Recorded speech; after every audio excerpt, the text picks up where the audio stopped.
live in interesting times. For the headlines. President Duterte said he wanted senior inmates 70 years old and up considered for parole.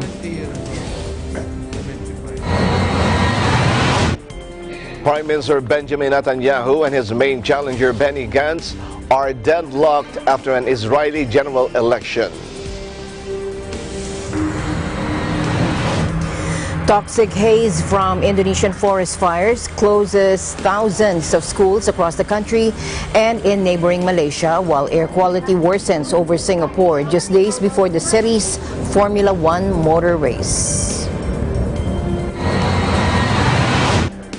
And Saudi Arabia says it is set to announce the results of its probe into devastating attacks on oil installations as U.S. Secretary of State Mike Pompeo, who has accused of Iran of responsibility, heads to the kingdom to discuss possible retaliation.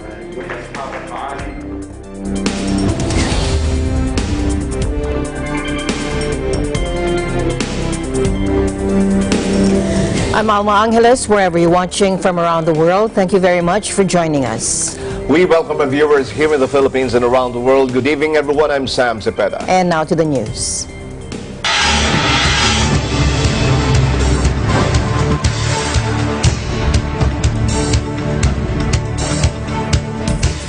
President Duterte said he wants senior inmates 70 years old and up considered for parole. The president said due to old age or illnesses, these inmates can no longer run nor commit crime.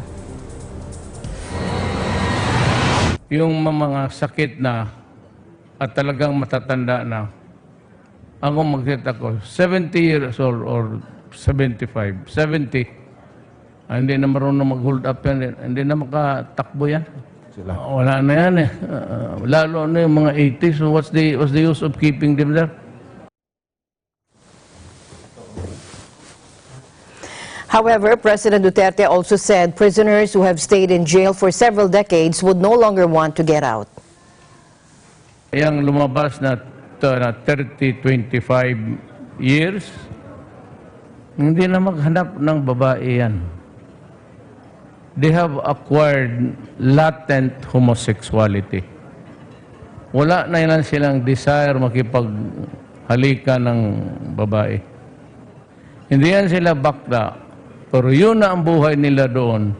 Nandoon yung mga lovers nila. The president also called on the more than 1,000 persons convicted of heinous crimes to surrender to authorities or else risk facing arrest. The government earlier claimed that these convicts should have not been released in the first place since they're excluded from the benefits of Republic Act number 10592.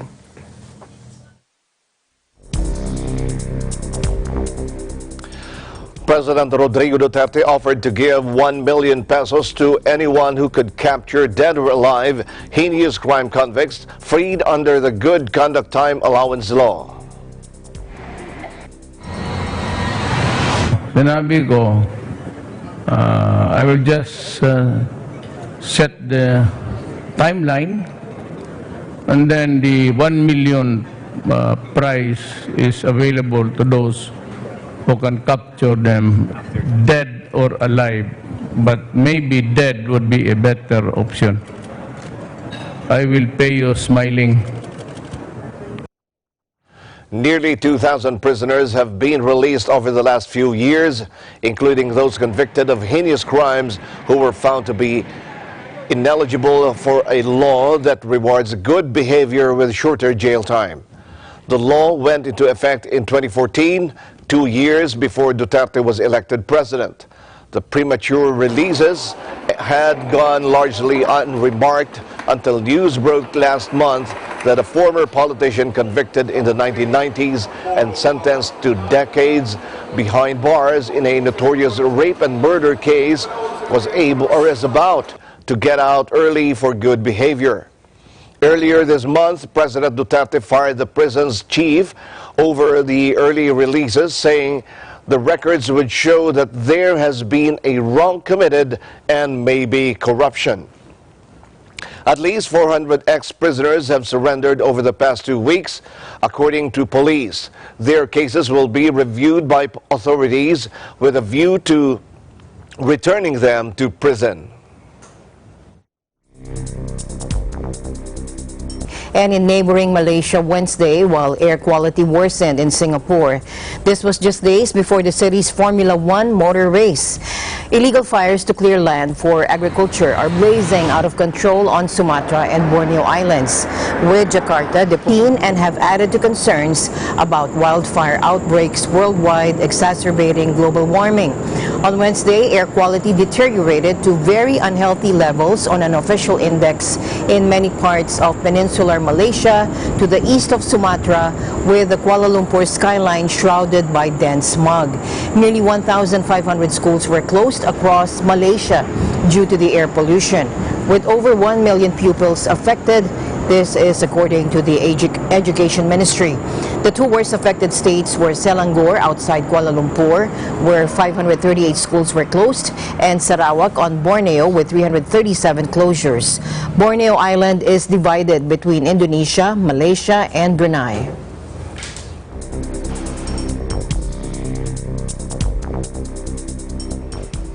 Indonesia is battling forest fires causing toxic haze across Southeast Asia with aircraft, artificial rain, and even prayer, President Joko Widodo said during a visit to a hard-hit area Tuesday. The forest fires sent a choking fog across the region, including towards neighbors Malaysia and Singapore. During a visit to Riau province in central Sumatra, Indonesian President Joko Widodo said nearly 6,000 troops had been sent to hot spots to help put out fires.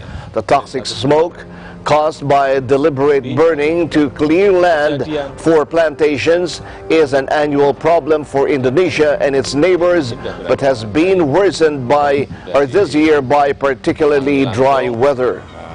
Dan alhamdulillah itu di Indragiri kesengajaan yang terorganisasi atau memang rakyat yang ingin berkebun. Kalau kita lihat keluasannya besar sekali, ya, ini terorganisasi. Nanti Polri coba ditanyakan ke Pak. Segala upaya sudah kita lakukan, tetapi memang yang paling benar itu adalah pencegahan. Sebelum kejadian ini api satu langsung padamkan, satu padam, yang benar. Tapi ini sudah, karena kita berhadapan dengan hutan yang luas, berhadapan dengan lahan gambut yang luas, kalau sudah apinya sudah banyak seperti ini memang. Closure of schools in smog-covered Indonesian towns causes disappointment among local children. Indonesian authorities said hundreds of schools in hard-hit Riau province on Sumatra were shut, while about 1,300 were closed in central Kalimantan province on Borneo. Gimana rasanya? Sedih karena tidak dapat belajar sama guru dan teman-teman. Main-main sama teman-teman, kena nonton TV. 5 hari dari hari Selasa sampai hari ini. Karena sedih. Tidak dapat belajar sama guru dan teman-teman.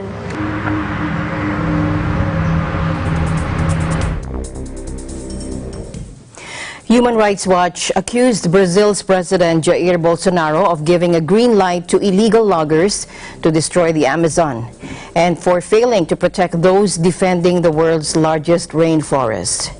Bolsonaro has promised to open up the remote region to more development even as he faces growing international criticism.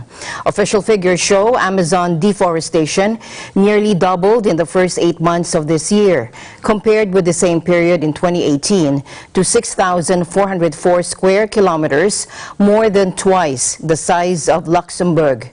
The acceleration in deforestation has been blamed for the sharp increase in fires this year, which official figures show have reached nearly 124,000 as land is cleared and burned to make way for cattle grazing or crops. A decrease in precipitation and a recent heat wave, together with strong winds, are also factors in the blazes. The number of deforestation alerts have doubled since this government took office in January compared to last year.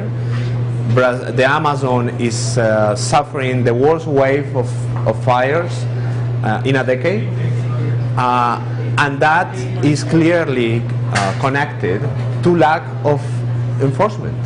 This government has weakened law enforcement agencies that are trying to uphold the law there, and we can see the effects. But it's not only the destruction of the forest and the fires, it's the people who are there, who are being put at risk. A Human Rights Watch report has also found that more than 300 people have been killed over the past decade in conflicts over the use of land and resources in the Amazon, many by organized criminal networks profiting from illegal deforestation. Of the more than 300 killings registered by the Sept, only 14 ultimately went to trial. Of the 28 killings we document in this report, only 2 went to trial. Of the more than 40 cases of death threats that we documented, none went to trial. HRW traveled to several Brazilian states between 2017 and the first half of this year to research the report, which showed that almost half of the murders linked to deforestation took place in the northern state of Pará. About 60% of the Amazon rainforest, considered a crucial barrier against climate change, lies in Brazil. Destruction of the forest has surged this year, and the highest number of fires since 2010 has drawn worldwide condemnation of the policies of President Jair Bolsonaro, who advocates opening the Amazon to development.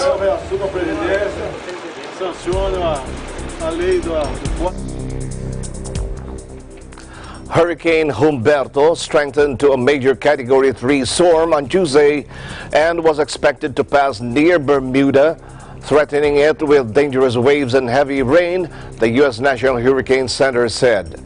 Hurricane conditions are expected to reach Bermuda by Wednesday night and continue into early Thursday morning, the Miami-based NHC said. It said some fluctuations in intensity are likely during the next day or so, but Humberto should remain a powerful hurricane through Thursday. As of 8 p.m., the storm had maximum sustained winds of 115 miles per hour, that's 185 kilometers per hour, and was moving east-northeast at 12 miles per hour. There will be an increased danger for beach fishing and cruise activities in the area during this time. Small craft operators and swimmers should heed all advisories as they are given.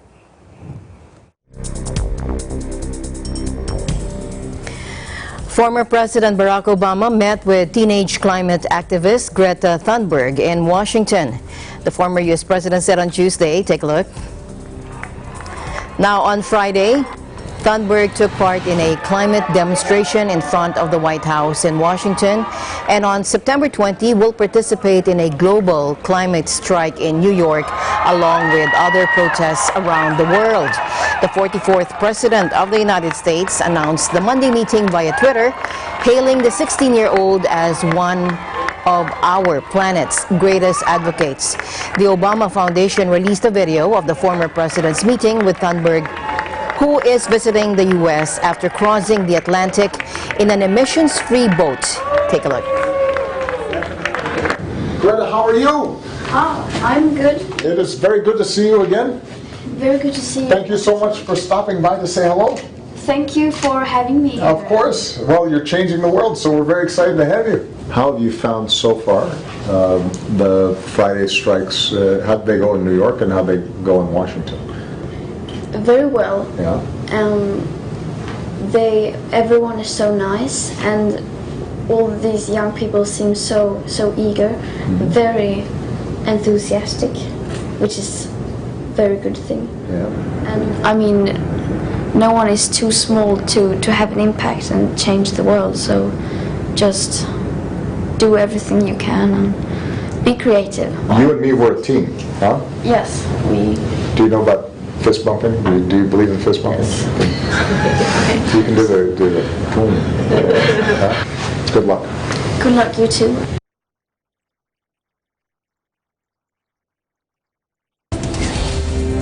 So cute. Eagle News International. We'll be right back.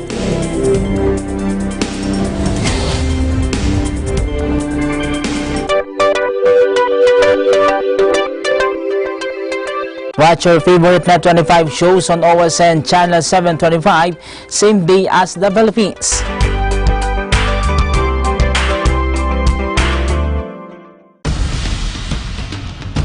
Accurate and fair reporting.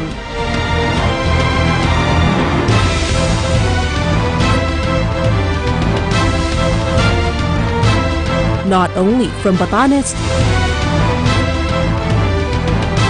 to Tawi-Tawi, but also abroad. Detailed and timely stories relevant to people all over the world. Catch all of these at Net 25, your reliable source of news, entertainment, and technology updates.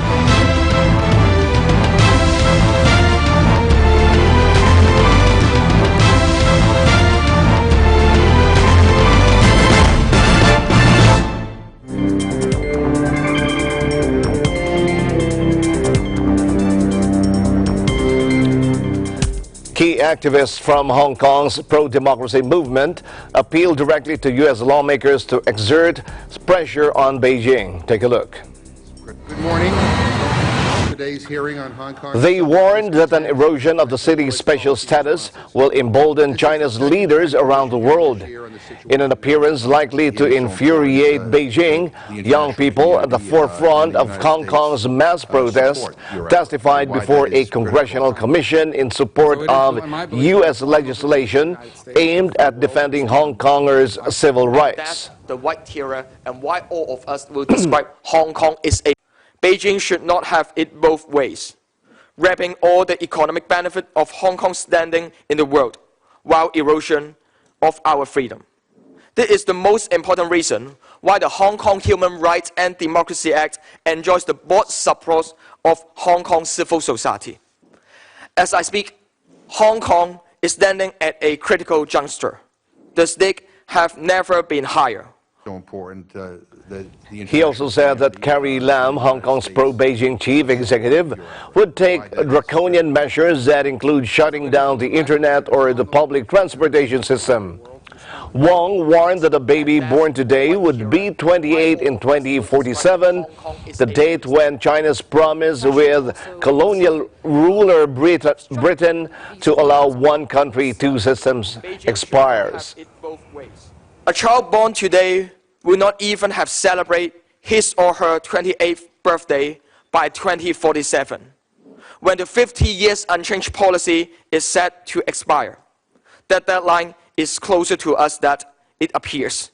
There's no return for us. I hope historians will celebrate the United States Congress for having stood on the side of Hong Kongers, the side of human rights and democracy. God bless Hong Kong. Thank you. Good morning and welcome to The hearing examined legislation that would end Hong Kong's special trading status with the United States unless the State Department each year certifies that the city's authorities are respecting human rights and rule of law.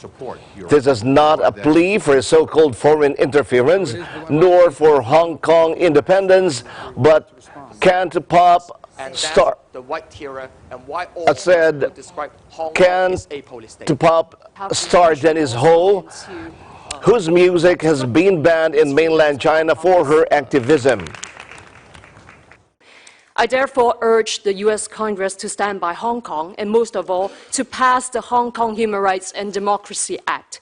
This is not a plea for the so-called foreign interference. This is a plea for democracy. This is a plea for the freedom to choose. If Hong Kong falls, it would easily become the springboard for the totalitarian regime of China to push its rules and priorities overseas, utilizing its economic powers to conform others to their communist values.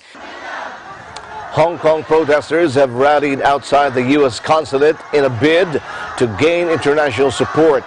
President Donald Trump's administration, however, has taken a low profile, with some analysts saying that a vocal U.S. stance could feed Beijing's attempts to brand the protesters as foreign agitators. Beijing and Lam have already accused the United States of interference, and China summoned Germany's ambassador after Wang visited the European power. Blaming the United States government and blaming the U.S. Congress for the protests is an act of cowardly propaganda and not befitting of a nation such as China, which has aspirations of global leadership. Good morning and welcome to today's hearing on Hong Kong's Summer of Discontent and U.S. policy response. Dozens of legislators have lined up behind the Hong Kong Human Rights and Democracy Act, which would direct the Secretary of State to certify to Congress annually whether Hong Kong continues to deserve special treatment in such matters as trade, customs, and law enforcement cooperation. A related bill under consideration would ban the sale of tear gas, rubber bullets, and other crowd control equipment to Hong Kong police after concerns that Western imports abetted their crackdown. Good morning. In other news, South Korea has confirmed a second case of African swine fever. Now, this is a day after the country's first case was confirmed in Paju, Gyeonggi province. The Ministry of Agriculture, Food and Rural Affairs said on Wednesday morning that a pig farm in Yeoncheon, Gyeonggi province, reported a suspected case of ASF the previous day and then tested positive. The country has raised its animal disease alert to the highest level, and a nationwide 48-hour ban on the movement of pigs was issued. The virus isn't harmful to humans, but it causes hemorrhagic fever in pigs that is almost always fatal. There's no antidote or vaccine, and the only known way to prevent the disease from spreading is a mass cull of affected livestock.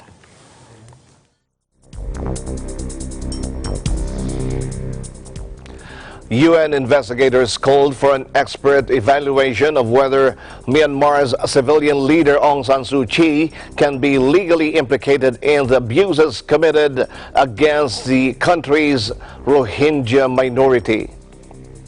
The fact-finding mission to Myanmar, set up by the UN Human Rights Council, said they were not equipped to determine what level of responsibility Suu Kyi should shoulder for the Rohingya crisis.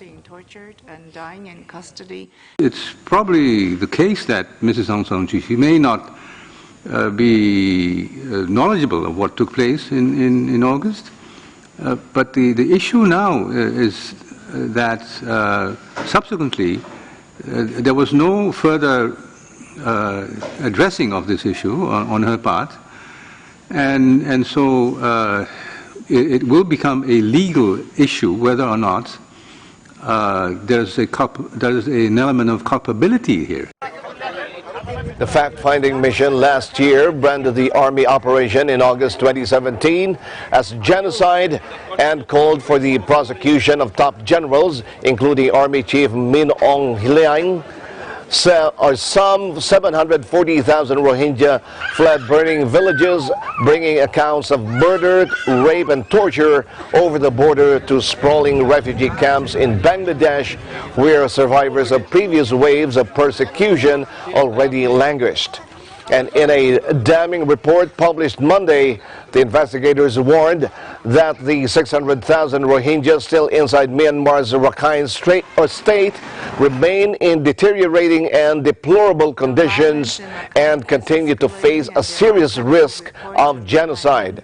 The experts told the Rights Council that they had a confidential list of some 150 names, including officials suspected of being involved in genocide, crimes against humanity, and war crimes.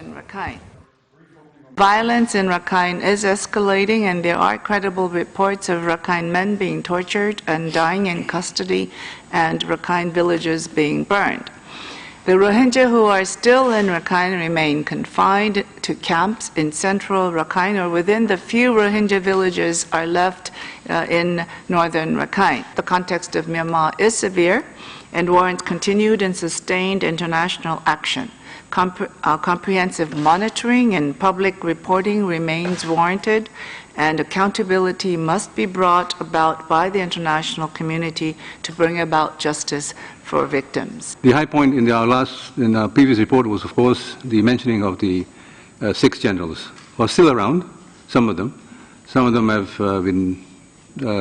stepped down, perhaps, and moved on to other places. But the top dog is still there, the commander-in-chief, in spite of everything. Within the jade, ruby and gem industry are extensive. Chris Sidoti, member of the Independent International Fact-Finding Mission on Myanmar, also described the extent of the Tatmadao's business interests, alleging that it had 2 major holding companies in excess of 100 subsidiaries and another 30 companies controlled by the military directly or indirectly. Links within the jade, ruby and gem industry are extensive, such that it would appear that they control perhaps 90% of that industry. But looking specifically at Rakhine State, the military is engaged with the support of businesses in some instances in the results of the clearance operations, the completion of the act of forcible deportation, and that is the raising of the villages, the construction of roads and of new military camps, and of housing for non-Rohingya population, part of the exercise of changing the demographic face of northern Rakhine State. He also explained that the International Court of Justice would soon be giving its decision on whether to launch an investigation into the events leading up to the mass exodus of Rohingya refugees to Bangladesh in 2017.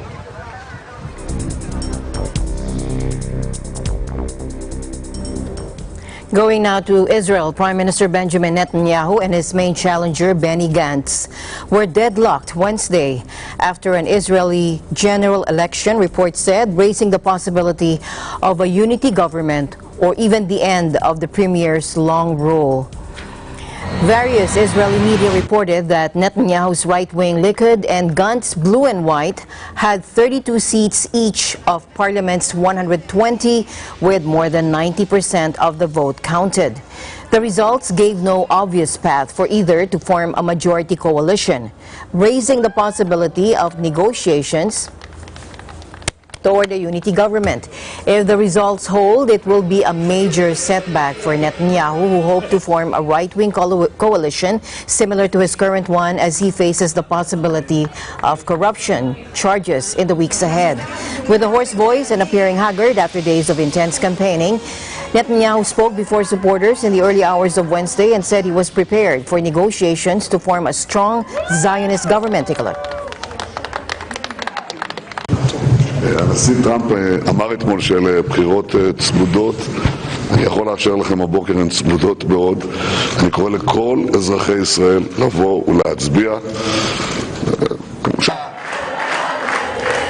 In his speech to supporters in Tel Aviv early Wednesday, Gantz called for a broad unity government but cautioned that he was waiting for final results. החל מהלילה נפעל להקמתה של ממשלת אחדות רחבה שתבטא את רצון העם ורוב החברה. כמובן שנמתין לתוצאות האמת. אבל כמו שזה נראה, עמדנו במשימה, ולא פחות חשוב, עמדנו בה בדרך שלנו. Ex-Defense Minister Avigdor Lieberman could prove to be kingmaker with the reported results showing his nationalist Israel Beitenu with 9 seats. The mainly Arab Joint List alliance was set to become the 3rd largest force in parliament with 12 seats. Although he used to be a major ally of the Prime Minister Benjamin Netanyahu, now they're opponents, even enemies. And that could put the Arab parties in position to block Netanyahu from continuing as Prime Minister if they decide decide to break with President and endorse Gantz for the job.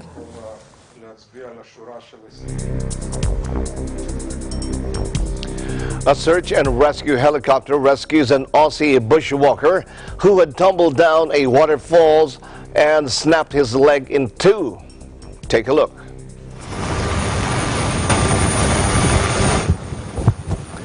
An Australian bushwalker who tumbled down a waterfall, snapping his leg in two, told Wednesday how he managed to crawl for 2 arduous days through scrub and forest to safety.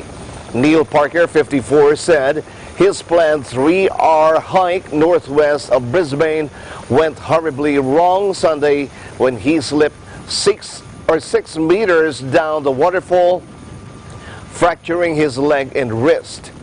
The experienced hiker said the entire bottom half of his leg was hanging loose thanks to a clean snap in half. He immediately tried to phone for help, but after dropping his mobile into the drink, started crawling back to a clearing where he believed he would have a better chance of being rescued.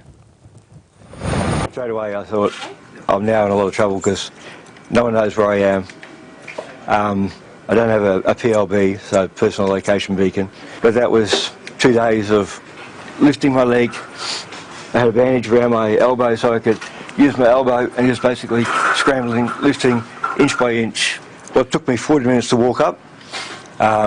Took me nearly 2 days to crawl back down to the junction of the creeks. He saw a search and rescue helicopter flying overhead Sunday night, but knew there was no chance of them finding him as he was deep under the scrub. Parker was eventually spotted by the helicopter and winched out on Tuesday afternoon.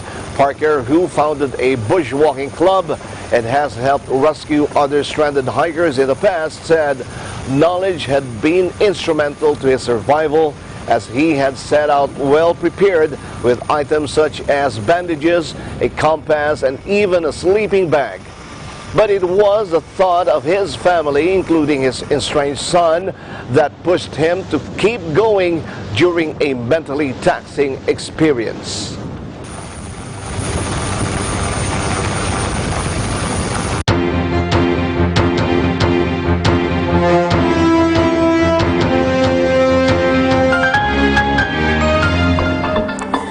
New York became the second U.S. state to ban flavored e-cigarettes following several vaping-linked deaths that have raised fears about a product long promoted as less harmful than smoking. A health council passed emergency legislation proposed by Governor Andrew Cuomo outlawing flavored vaping products amid an outbreak of severe pulmonary disease that has killed 7 people and sickened hundreds. The ban comes into force with immediate effect. Michigan became the first state to declare a ban earlier this month, but that law has yet to be implemented. Shops in New York now have 2 weeks to remove vaping products from their shelves. The ban does not prohibit menthol or tobacco-flavored e-cigarettes. President Donald Trump's administration announced last week that it would soon ban flavored e-cigarette products to stem a rising tide of youth users. The data just shows the kids are getting access to these products in spite of our best efforts at enforcement, at retail enforcement, at controlling locations, at over 8,000 warning letters to retailers and others, in spite of moving products off shelves. They've been going at it, so we simply have to remove these attractive flavored products from the marketplace until they secure FDA approval if they can. E-cigarettes have been available in the U.S. since 2006 and are sometimes used as an aid to quit smoking traditional tobacco products like cigarettes. Now their use among adolescents has skyrocketed in recent years. Some 3.6 million middle and high school students used vaping products in 2018, an increase of 1.5 million on the year before. It's surprising that the politicians are taking such a huge interest in the vaping because cigarettes have been around and they weren't concerned that much about the tobacco industry. But now that there has been a couple of deaths regarding vaping, now they're using it as a stand for their political career, and it's sad because they should have been, you know, talking about all the deaths that come with the tobacco industry and cigarettes and lung cancer and things like that. The juice, and what I think about juice, it's really addictive.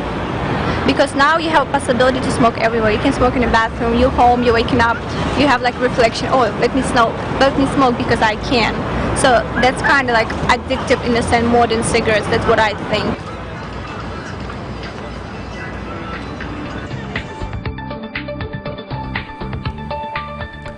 Meanwhile, India also announced a ban on the sale of electronic cigarettes as a backlash gathers pace towards worldwide due to health concerns about a product promoted as less harmful than smoking tobacco. Here's more. So what the cabinet has given approval today is first a decision to ban e-cigarettes, which is also otherwise technically called the ENDS, right?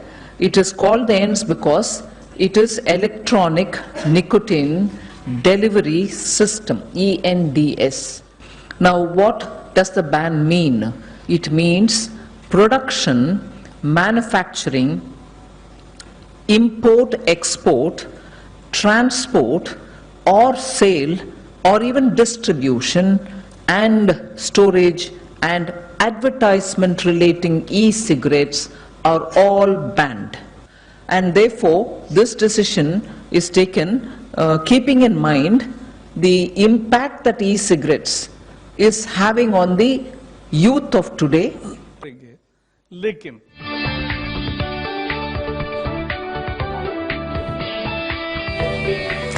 France will soon start distributing radioactivity blocking iodine pills to an additional 2.2 million people living near the country's 19 nuclear power plants, to be taken in case of accidental radiation leaks, according to regulators.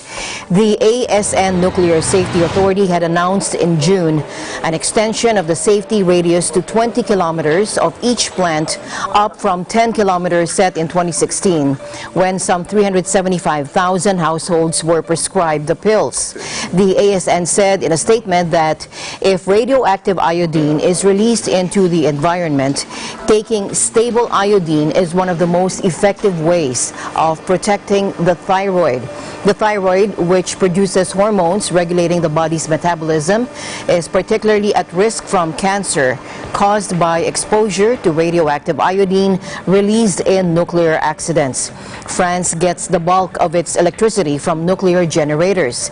It is the world's most nuclear-dependent country, though it has pledged to cut its reliance on nuclear power, largely by shutting down its oldest reactors.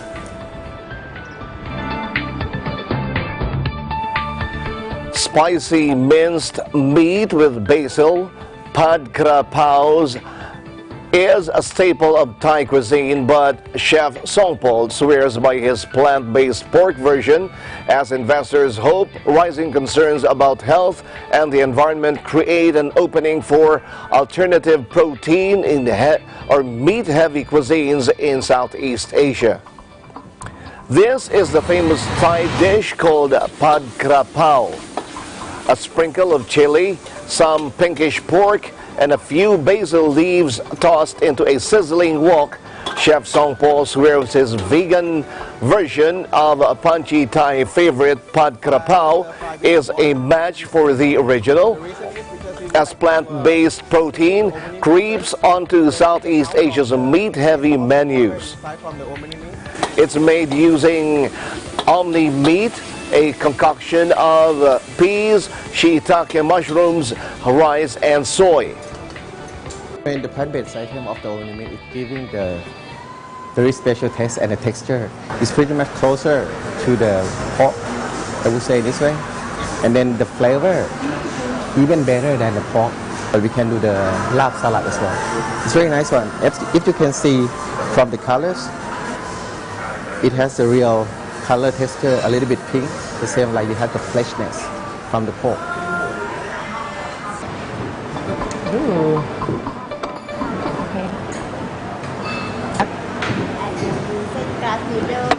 Okay. Okay,ค่ะ. Let's have the smell test first. Not sure what it smells like, but it smells good.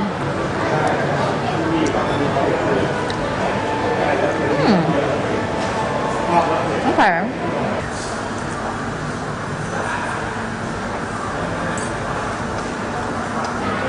And I feel like if I had a bite of this and people didn't tell me that it was like faux meat, I might think like, oh, that's pork.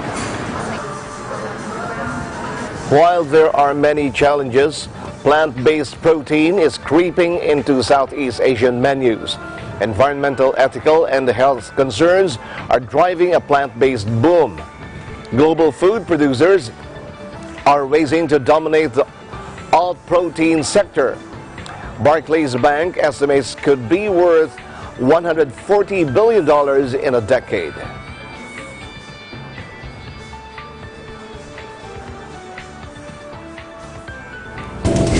Eagle News International will be right back. Stay tuned.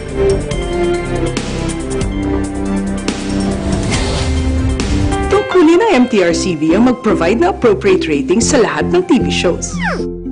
Para ugaliin ng pamilya ang responsableng panonood. Teamwork tayo, parents! Rated G, good for all. Oops, rated PG. Dapat may mga magulang para sagutin ang mga tanong ng kabataan. Grabe, rated SPG, maselan! Higpitan ang paggabay. Pag rated MTRCB, rated responsable. Innovation, digital disruption, globalization. Startups, micro, small and medium enterprises, as well as large corporations all face interesting challenges in the market today. Peek into the world of exciting opportunities and partnerships to drive growth with the latest business news and information. We are open for business. Join the conversations to create a more vibrant environment for entrepreneurship. Catch Open for Business every Saturday from 5 to 6 p.m. Open for Business, from vision to action.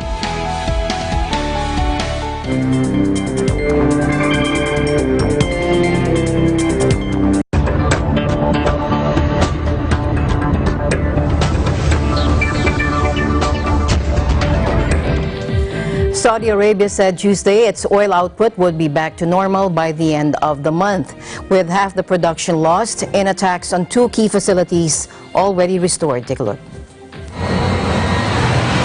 We should be at our production before the attacks on our facility by the end of September. Restoration will continue afterward, but all the necessary activity to restore the production before the attacks will be completed before the end of this month. As Saudi Aramco prepares for a local initial public offering or IPO followed by an international listing, its ability to deal with such threats has come into the spotlight as a factor that could significantly impact its valuation. The IPO is a commitment by the shareholder, the government of Saudi Arabia. And we think the IPO will continue as is.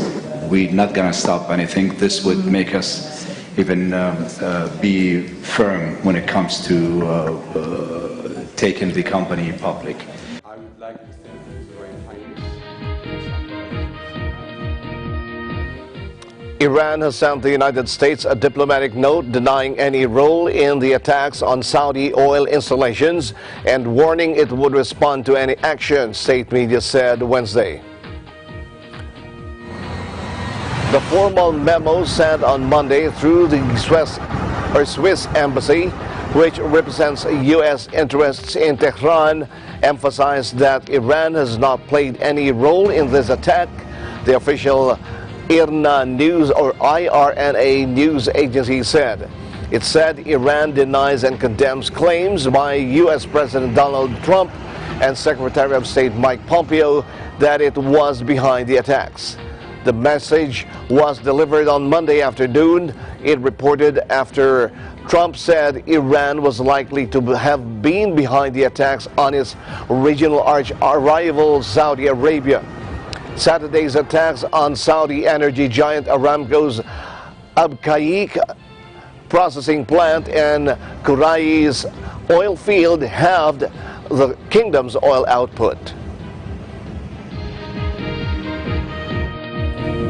Meanwhile, Saudi Arabia said it will unveil the results later Wednesday of its probe into attacks on key oil installations, as U.S. Secretary of State Mike Pompeo heads to the kingdom to discuss possible retaliation.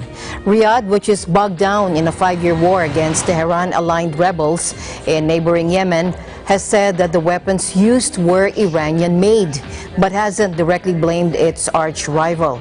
However, the Saudi Defense Ministry said its spokesman would present evidence from the site of the weekend attacks that halved Saudi oil production, sending global energy markets into a tailspin. Now, late Tuesday, Energy Minister Prince Abdulaziz bin Salman said international investigators, including from the UN, were joining the probe, having announced that output would return to normal by the end of the month. A U.S. official speaking on condition of anonymity told AFP that the Trump administration has concluded that last weekend's attack involved cruise missiles from Iran, and that evidence would be presented at the UN General Assembly next week.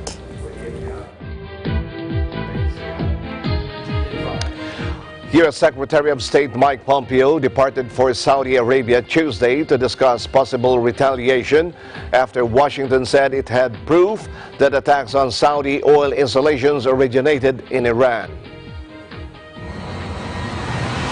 Vice President Mike Pence announced that Pompeo was on his way to the kingdom to discuss our response.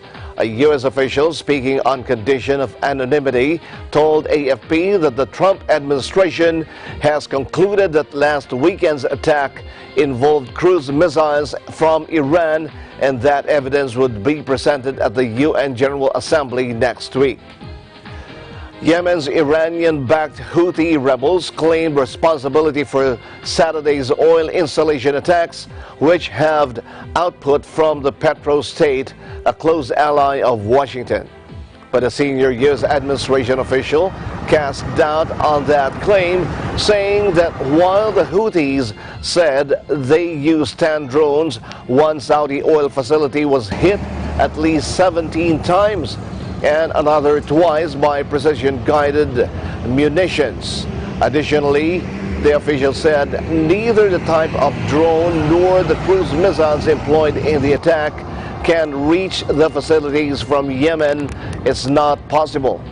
The Houthis are at war with Saudi-backed forces in Yemen, turning the impoverished nation into a proxy battlefield for bitter regional rivals Tehran and Riyadh.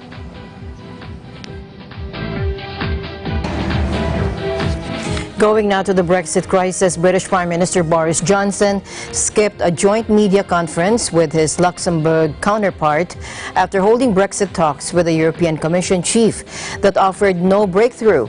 Luxembourg's Premier, Xavier Bettel, went ahead with a briefing in front of flags from his country and the UK, and an empty podium where Johnson was meant to have stood, telling the absent Prime Minister this. Let's listen in. So now it's on Mr. Johnson. He holds the future of all UK citizens and every EU citizen living in the UK in his hands. It's his responsibility. Your people, our people, count on you. There are no concrete proposals for the moment on the table. And I won't give an agreement to ideas. We need written proposals, and the time is ticking. So stop speaking, but act if you want that we are able to discuss about different proposals.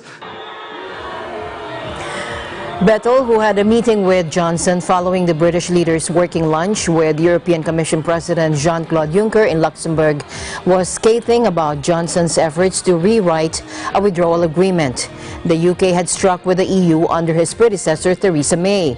He echoed the EU's message that the UK had offered up no viable alternative to the safeguards in that agreement to protect peace in Northern Ireland while respecting London's intent to break free of EU institutions. I told them, I hear a lot, but I don't read a lot.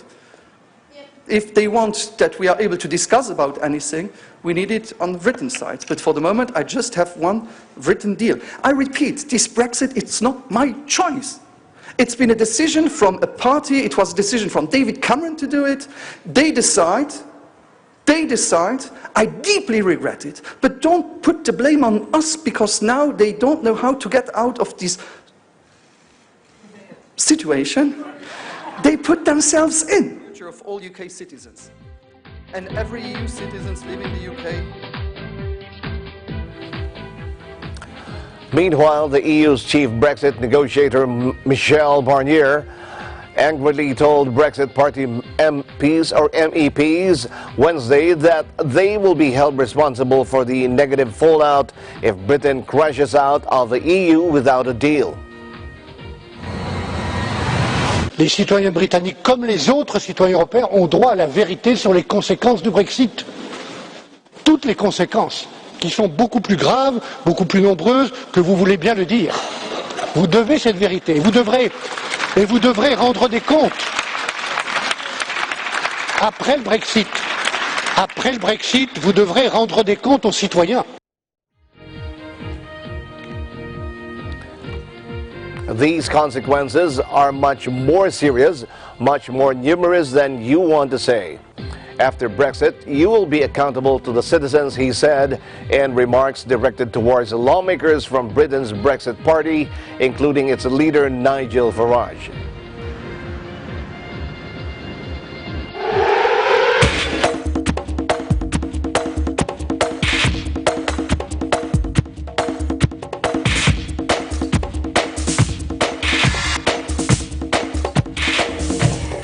Here's Ben Bernaldez for Sports News. In tennis, Roger Federer plans to decide in the next month or so whether he will play at the next year's Tokyo Olympics. Federer said his 2020 schedule is set through Wimbledon, which ends on July 12. The week-long Olympic tournament starts July 25th and ends a few days before his 39th birthday. Speaking ahead of the Laver Cup team competition he co-owns, Federer said he is very excited about the prospect of Tokyo. Federer is a four-time Olympian. He met his wife at the 2000 Sydney Games and twice carried Switzerland's flag at the opening ceremonies. In hockey, the NHL Players Union decided on Monday to exercise its option to reopen the collective bargaining agreement, bringing labor peace to the world's largest professional ice hockey league. The move means the league will play without an interruption through the 2021-2022 regular season when the expansion Seattle franchise begins to play. If the NHL had decided to reopen contract talks, then current CBA would have expired September 15, 2020. The league announced on August 30th that it would not reopen the agreement.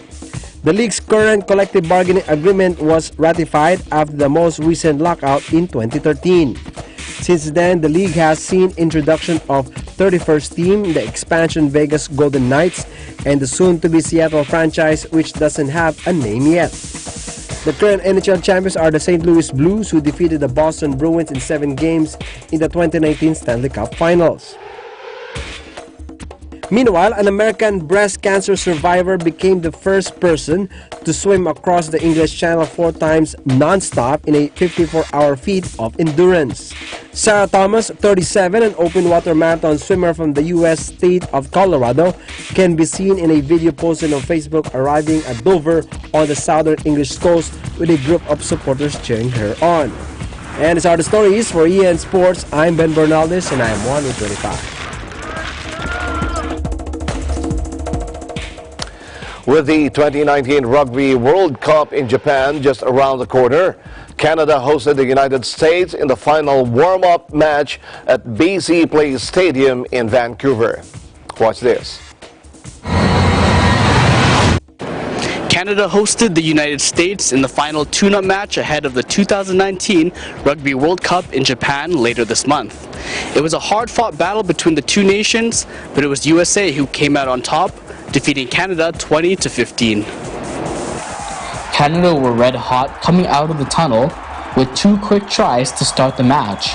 It was a slow start for the Americans, who gave up plenty of penalties and errors, but USA would answer back with a few tries of their own, cutting the lead to just 2 to end the half. Team Canada were unable to capitalize on penalties and errors as they continued to draw closer to the goal line, but could not finish for a try. USA eventually would gain back momentum, coming back from a 12-point deficit to hold Canada until the final buzzer. Despite almost giving up a hard-fought match against Canada, USA showed their respect to the Canadians. They also shared their thoughts on what they needed to learn from the match as they look forward to the upcoming World Cup. It did feel good to get a win. You know, it's a warm-up match before the World Cup, so working hard. Man, we've been in camp for quite a bit now, and just trying to get some good momentum. So we'll take the win, but a lot to work on. Canada, I think their crowd backed them, so they came out with a bunch of confidence. There was a lot of big hits in the first half. Felt like we were just absorbing all the pressure, and then second half try to get some tries in with the ball in hand. So we can't be making errors like that and giving penalties away and